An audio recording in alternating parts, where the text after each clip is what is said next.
5 séculos da sua história, que no panorama nacional se pode considerar entre as que mais provas deram de valentia e tenacidade, quer enfrentando os perigos do mar, quer desbravando os campos para dar de comer não só às suas famílias, mas à ilha inteira, quer ainda enfrentando a fúria das entranhas da terra, sempre que estas se revolveram em espasmos telúricos, destruindo habitações, campos de cultivo e, pior que tudo, ceifando as vidas dos entes queridos.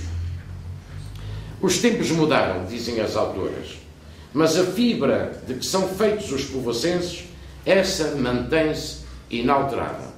Bem dito.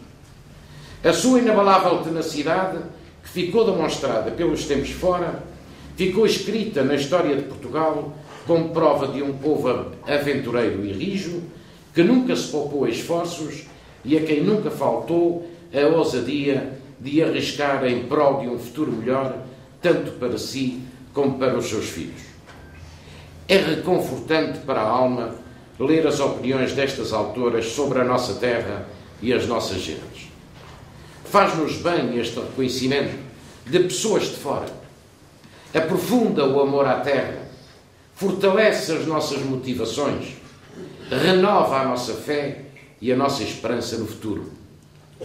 Afinal, sempre fomos uma terra, mesmo antes de ser concelho, com muitos talentos, que os nossos ancestrais desbravavam ou desenvolveram. Gaspar Frutuoso, o nosso primeiro historiógrafo, em finais do século XVI, elogiava o solo da nossa terra, escrevendo que nela são todos os produtos os melhores desta ilha e das ilhas. A laranja, o trigo, a vinha, o milho, a cevada, o pastel, a cana-do-açúcar, tudo produções que nos proporcionaram uma florescente atividade económica em tempos idos. Mas hoje continuamos a possuir todas as potencialidades de que se faz o desenvolvimento.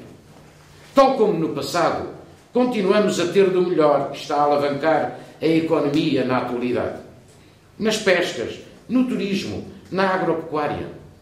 Sendo estes os 3 principais vetores de desenvolvimento da região, claro se torna que se as intrínsecas potencialidades do concelho da povoação forem desenvolvidas, mais beneficiamos a qualidade de vida dos povoacenses e melhor contribuímos para a qualidade de vida dos açorianos. O desenvolvimento dos recursos próprios do concelho da povoação torna-se assim muito importante, não apenas para nós, como também para o crescimento económico regional.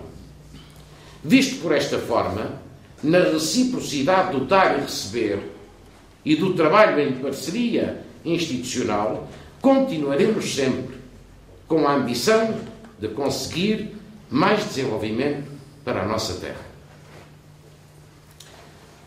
Meus caros amigos, somos hoje herdeiros dos melhores exemplos testamentários de um povo e dos seus maiores que, com paciência, tenacidade, vontade férrea, sentido de responsabilidade, amor às causas públicas da nossa terra, souberam conquistar aos poucos a sua autonomia, primeiro relativamente à capital Vila Franca do Campo e em 1839 relativamente ao Concelho do Nordeste, nesta data conseguindo a autonomia plena própria de um concelho da época.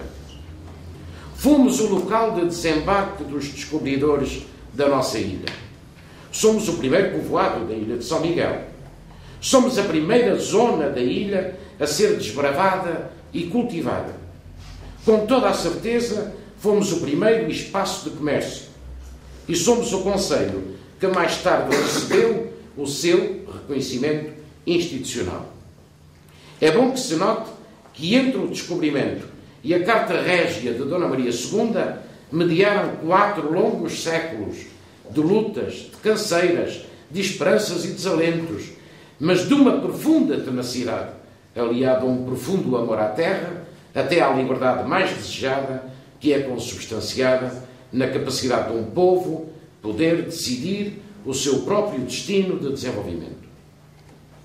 E mesmo depois de sermos conselho, escreve Gil Muniz Jerónimo no seu livro Povoação Velha, o Governo Central não só não ajudou a criar este conselho, que devia ter sido o primeiro da ilha, como demorou a concessão de umas poucas falas que eram de mera formalidade, mas que na altura eram necessárias.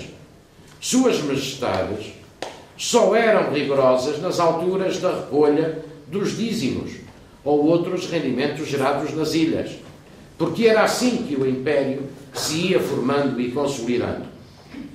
A indignação de Gil Jerónimo referia-se ao facto do reino haver demorado 6 anos até que fosse autorizada a construção dos espaços de conselho da povoação, este mesmo edifício onde hoje nos encontramos.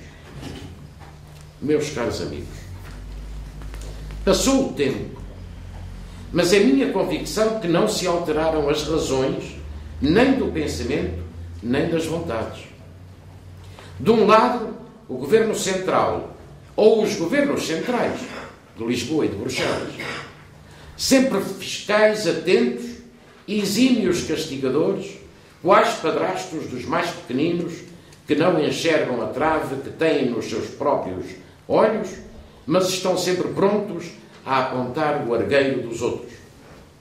O Governo Central é Governo Central, sempre centralizador, sempre inibidor de decisões, sempre castrador de vontades, sempre pseudo-moralizante, sempre impessoal e distante, normalmente injusto.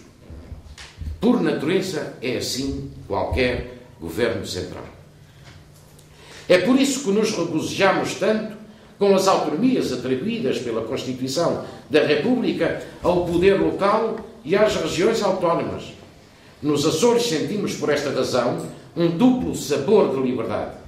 A liberdade do poder local de decidir sobre os seus próprios processos de desenvolvimento local e a liberdade de podermos decidir sobre o processo de desenvolvimento regional.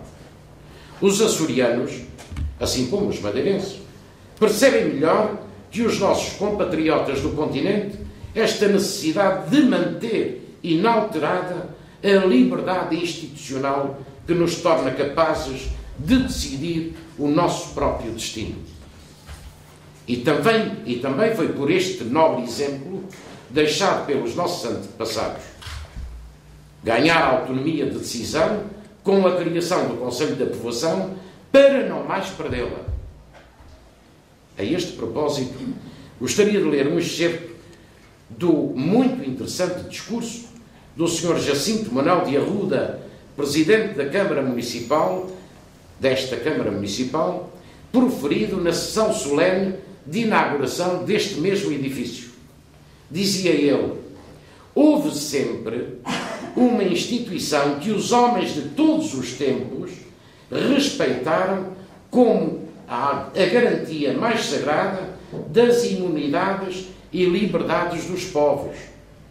Essa instituição é a instituição municipal, que através de todas as comoções e ruínas dos Estados surgiu sempre triunfante e gloriosa como árvore sagrada que nem as mais bárbaras mãos ousaram tocar. Este discurso foi proferido em 4 de abril de 1869, há, portanto, 141 anos. Muito bem dito, e melhor não posso afirmar.